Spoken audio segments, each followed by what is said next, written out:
Welcome to All Pro Football Data. My name is Jim Coburn, and today's episode, Adisa Isaac, edge rusher from Penn State. We're going to be looking at him based on his production profile and other statistical factors to see how he tests and kind of what players he tested similar to. Now, a couple things to mention. He earned Big Ten third team honors in 2022, which is pretty impressive. Yes and no, but it's a good accomplishment. So looking at his defensive market share scores. Defensive market share is where you take a raw statistic, you divide it by the team total to give you a market share score.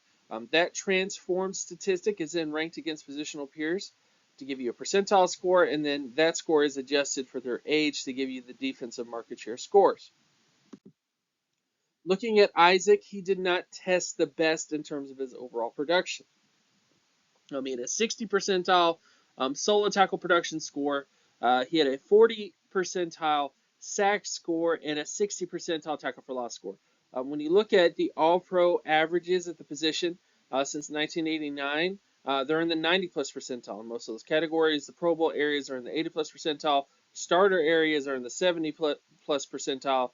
And as you can see with Isaac, he's nowhere near those areas. He is above the Pro Bowl and starter thresholds, though, which is a good thing. But the rest of his profile overall is not that great. Now, moving on to his other market share production scores in terms of his forced fumble and pass deflection scores, he did not test well here at all in terms of those particular metrics. Typically speaking, you want to see some production out of those areas. You know, when you look at the starter averages, the Pro Bowl averages, and the All-Pro averages, you want to see some production there in terms of that. But overall, he just doesn't quite get it done in terms of those particular metrics, so it kind of limits the upside for him when he doesn't really do well in terms of, forced fumbles and pass deflections. So those sort of extra things on top of his data. Moving on to adjusted production scores, because I know what all you guys are thinking. He played at Penn State. It's a Big Ten school and all this stuff, but this is what adjusted production does. Adjusted production looks at their age, where they played, the team that they're on, who they played, which is strength of schedule. All that stuff is kind of looked at here. And the MSA rating includes the big three, which is solo tackle, sacks, and tackle for loss. And the pass score includes the other metrics like the forced fumbles and pass deflections to give you like a holistic view of them based on their production data for their age and for their strength of competition. Because again, it's context.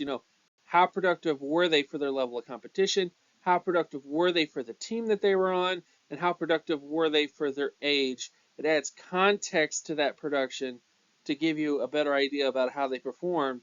And when you look at Isaac in terms of that context, not that great. Obviously, his pass score is in the 43 percentile, so he's not doing too well there because, again, his forced fumbles and pass deflections were significantly below average.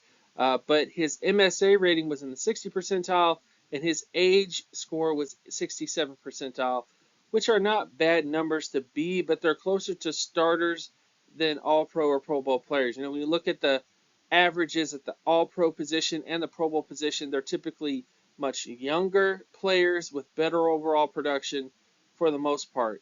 Now, moving on to the next part of the equation, we look at some pro comparisons for him. And there's a couple interesting ones here. Zadarius Smith is probably the best sort of comparison if you're trying to find a player who had Pro Bowl potential. Zadarius Smith had 3 nods at the Pro Bowl. But when you leave him, you have a lot of guys. Guys like Geno Grissom, Ryan Russell, James Gale, Derek Shelby, Adi Aruna. All those guys, this is the guys who have very similar production to Isaac in terms of his overall profile. And there's some concerns there. There's a lot of concerns in terms of his production profile. So that's not exactly what you want to see. Overall outlook for Isaac. Isaac profiles as a backup to spot starter long term. Isaac was hyped as an elite athlete coming out of high school. His athleticism could be the key to unlock his NFL potential, but there are far more backups than starters with this production profile regardless of testing.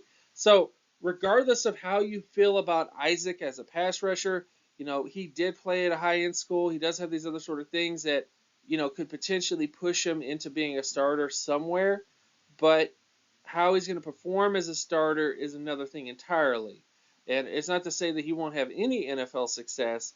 It's just that based on his overall profile, most of these guys do not live up to the expectations that their athleticism typically gives them. So it's one of those players where they like blow up the combine and then they don't do anything at the NFL level. A lot of times those guys didn't really do much in college in terms of their production profiles, which I'm not saying that Isaac didn't do anything in college, but again, his overall production profile, which adjusts for his level of competition and his team, still doesn't do much for him in terms of helping him out in terms of that particular metric. So this is his profile in terms of his overall data. Thank you guys so much for watching the channel. My name is Jim Metrics, also known as Jim Coburn. You can find me on Twitter at JIMETRICS. Also check me out on patreon.com/JCoburn. We can learn more information there as well. And I'll see you guys in the next one. Peace!